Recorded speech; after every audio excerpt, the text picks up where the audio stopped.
everyone, welcome back to Matt here, and today I am going to review two movies I saw this weekend.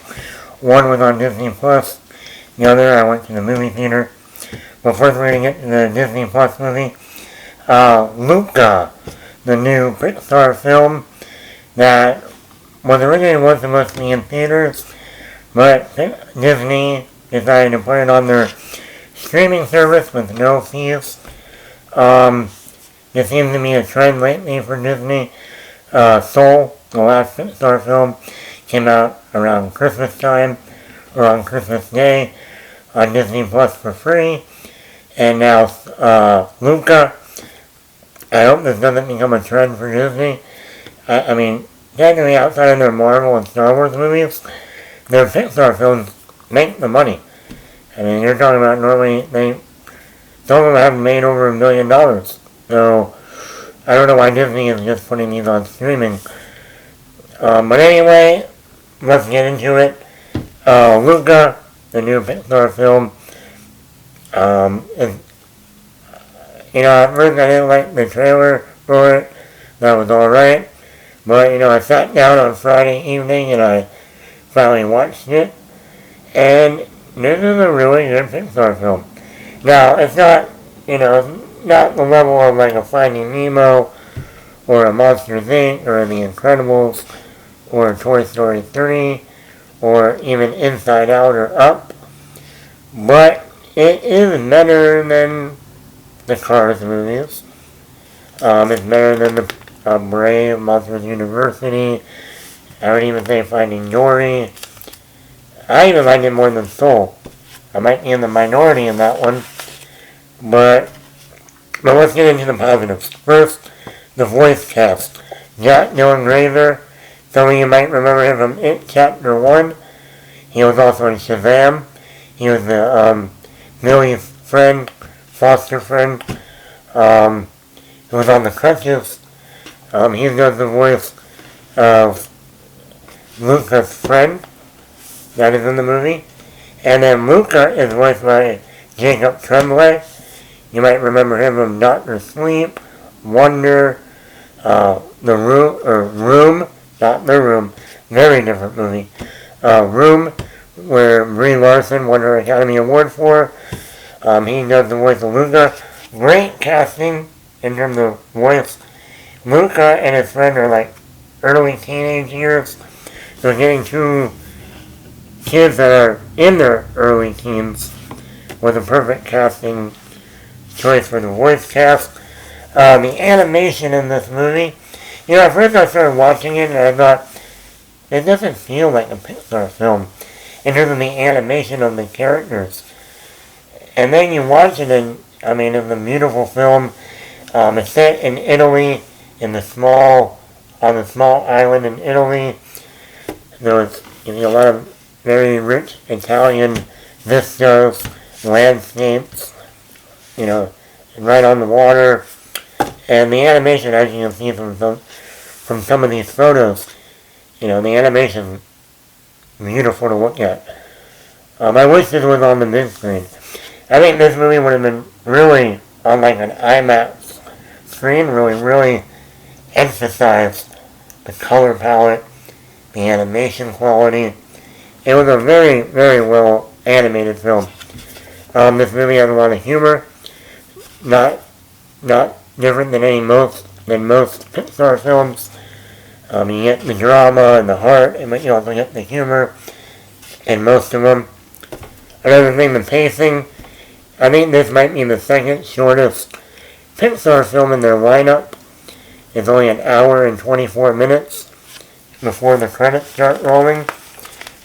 I think the only shorter Pixar film is the first Toy Story, at like an hour and 18. But that was, like I said, that was the first one they made, so they were still pretty new. Honestly, very new. There are also a lot of memorable supporting cast or characters in the movie. The parents of Luca. There's a really funny scene when they're trying to find Luca in the town. And what they do to try to find him is hilarious. The girl in the movie that befriends Luca, she reminded me a lot of Ellie in Up. The Carl and Ellie relationship in the beginning of Up when they're kids. Also, the little girl's father is like a chef with only one arm, and then they have this cat that has a mustache. Don't know why a cat has a mustache, but yeah, there are a lot of memorable characters in this movie outside of the main two. And also, this movie has a good message. This movie definitely, for me, reminded me of the movie Call Me By Your Name. Came out a few years ago. Directed by Luca Guadagnino with Timothy Chalamet and Armie Hammer. Very much a lot of the same.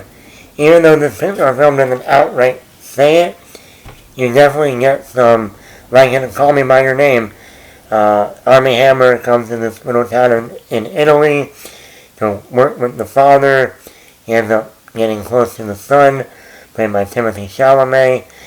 They begin a relationship together, keep it private from the family, friends. And this movie, even though, like I said, Luca doesn't outright say these two characters, Luca and his friend, are gay or homosexual, there are definitely themes in there which can kind of hide who you are. There are sea monsters, not letting people know this. Most of the movie, the parents don't even know Luca is hanging out with this other kid, and they're going up to the land, on land, and then there's a point where the one friend gets really jealous, and you know, like the set in Italy, two friends, keeping things secret, don't want people to know their true secret, there's a lot of similarities.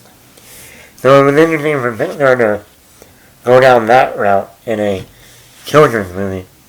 But Pixar films are not just children's movies, they're adult films too. But yeah, I really enjoyed Luca. Now I do have some negatives. Negatives? Oh no. Yes, even though Pixar films are normally, pretty great, this one has some negatives. The first 5 to 10 minutes, I think, needed more work. And what I mean is, we really don't get a sense of who Luca is as a character before he goes up to above water to the land. We don't know what he does during the day. We don't know if he even has any friends down in the underwater.